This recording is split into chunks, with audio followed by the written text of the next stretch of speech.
Hello viewers, welcome to another episode of Tuyi the Movie Geek, hosted by Tuyi Ogidengbe. That's me. Tonight's episode, The Man from El Paso. If you guys don't know who the man from El Paso is, I'm just gonna say straight out, it's Clint Eastwood.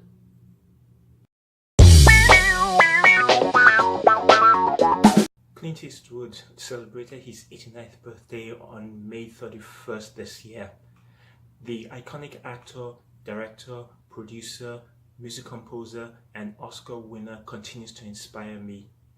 So, I'm going to give you the top 10 Clint Eastwood movies you viewers should watch.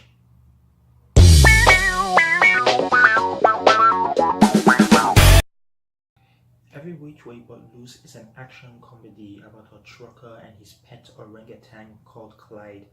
Now, this movie is so not the typical Clint Eastwood movie where he usually plays the tough guy. I mean, he does play a tough guy in this one, but him having a pet orangutan, his friends and producing partners, they want him to do this movie. It's like this movie was tailor made for Burt Reynolds, but Clint Eastwood insists that he wants to do it, so he did it, and the movie turned out to be one of the highest grossing movie of 1978 behind Superman. I personally enjoyed that movie. It's among one of my all-time favorites, and I love the title song "Every Which Way But Loose." So if you guys have not seen it, please go see it. It's very funny, and you guys will love it.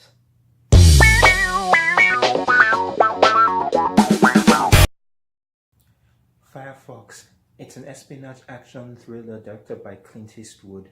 It's about a Vietnam veteran pilot who's suffering from PTSD.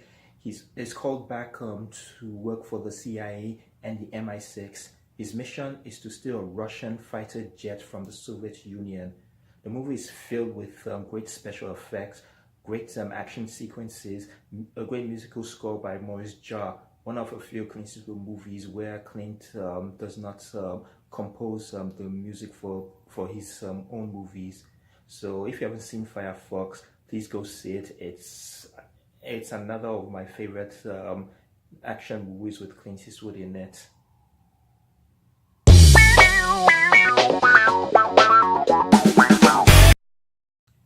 Kelly's Heroes. It's a crime caper World War II movie about a bunch of misfits American GIs out to steal millions of dollars from the Nazi.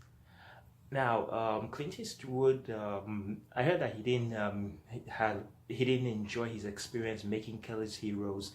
The During the making of the movie, it went on from a 3 month shoot to like maybe a 10 month shoot, something like that. So it's actually expired Clint Eastwood to be very well organized and well prepared when he's directing his own movies. So that's why all the movies he directed, he always finished them ahead of schedule. So anyway, but Kelly's Heroes is actually a good movie. I enjoyed watching it. It also stars two actors that are just coming from a very gritty World War II movie, The Dirty Dozen. That's Telly Savalas and Donald Sutherland.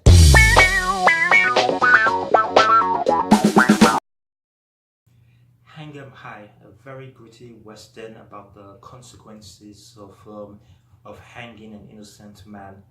Clint Eastwood plays a rancher who's accused of murder and cattle rustling, and a bunch of lynch mobs grabbed him and hanged him on the neck. But Eastwood survived, and he goes well, not on a quest of vengeance, but he goes on a quest to bring the lynch mob to justice. Now, the movie, as I said, the movie deals with the consequences of hanging an innocent man. Eastwood was inspired to make this movie after watching the Oxbow incident that starred Henry Fonda. It has a similar story to Hang 'em High. So it's Clint Eastwood's first American Western after his Italian Dollar trilogy. So see this movie. It's another It's another must-see Clint Eastwood movie.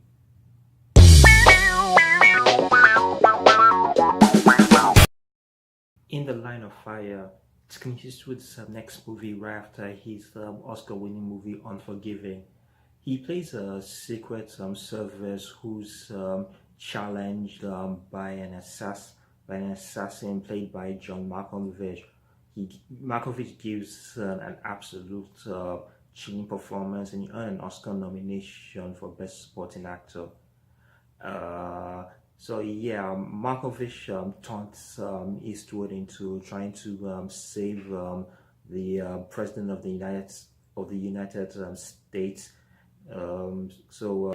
Clint is running against time, trying to catch Malkovich's character, who's called Mitch Larry, and he has to stop him before he kills the president.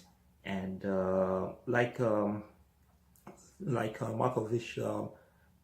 says in the movie, and it's one of the best quotes in the movie. He tells, Mitch Larry tells Frank Horrigan, "I see you, Frank.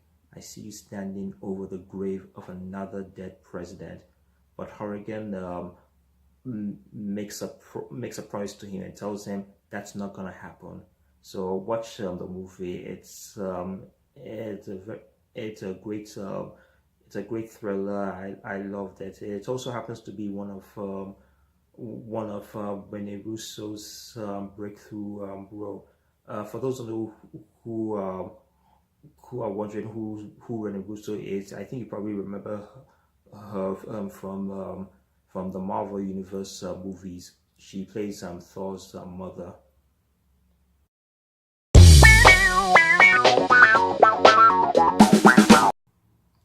The Outlaw Josie Wells. It's another great masterpiece of Clint Eastwood's Western. He plays a farmer whose family are slaughtered by Union soldiers during the Civil War. So he goes on a quest of vengeance, but he ends up getting wanted by the law and the government. So watch this movie. It's one of Clint Eastwood's best directorial movies.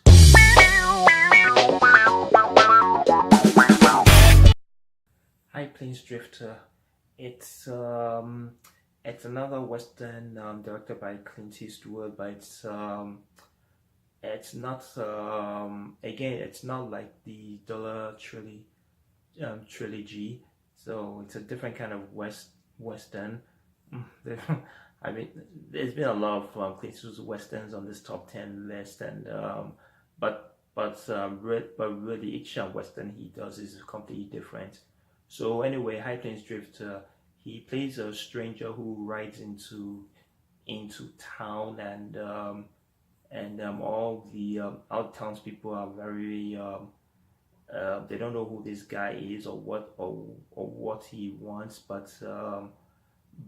but they decide to hire him to protect them from three outlaws who are out who got arrested for murdering a U.S. Marshal, and they want their revenge. So they asked Eastwood for protection, but not everything is what it seems. So I'm not gonna tell the full story of High Plains Drifter. You guys should check it.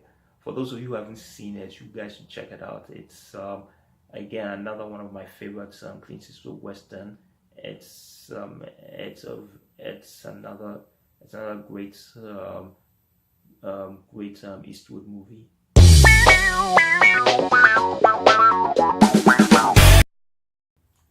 Dirty Harry, another movie that Eastwood plays brings the iconic character to the big screen. It's it is one of the best 1970s movie that Clint Eastwood has done.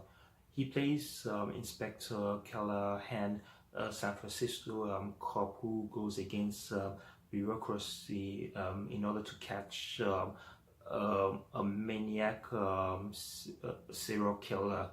So the movie really sold Clint Eastwood's stardom.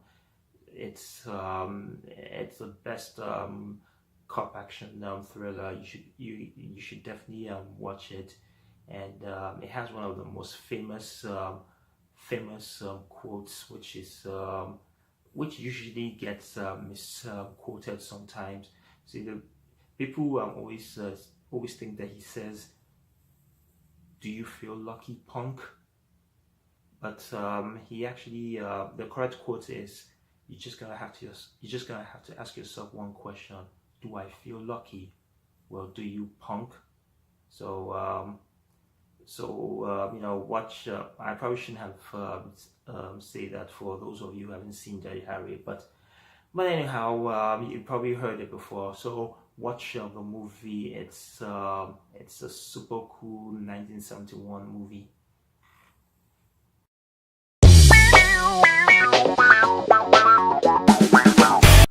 All right, now we come to Eastwood's to this day very last Western movie he has done, Unforgiven.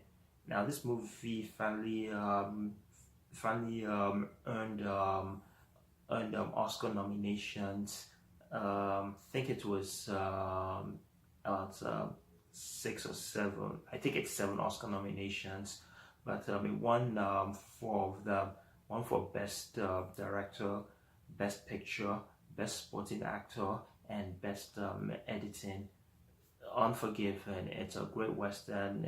Eastwood plays William Money, a hired gunman who is out to kill two men that assaulted a prostitute. But everything is a lost cause, and every action that Clint Eastwood and other characters in the movie did is so unjustified. It's a great western and great performances from Eastwood himself, who actually earned an Oscar nomination for Best Actor, and from Gene Hackman, who won the Best Supporting Actor. The movie also stars Richard Harris, who plays English Bob, who gets victimized by Gene Hackman's Little Bill Daggett, and Morgan Freeman, who plays Ned, Eastwood's best friend. So the movie is a pure masterpiece. I was actually blown away when I first saw it. So please watch the movie.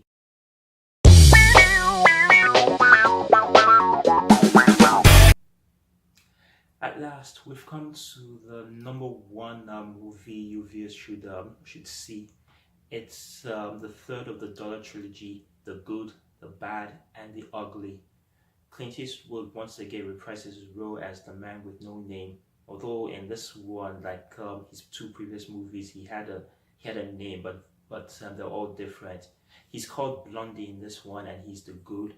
The bad is Lee Van Cleef, who's called Angel Eyes, and the ugly is the almost scene stealer Eli Wallach, who plays Tuco.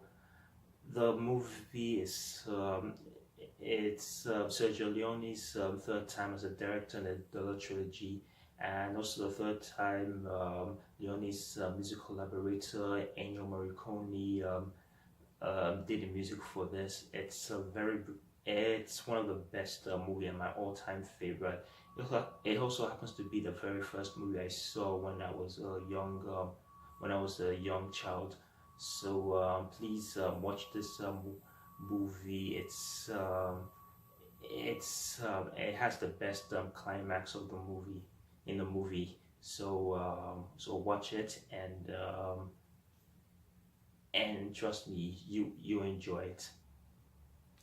Okay, so that's all we have for this episode of Tuyi the Movie Geek.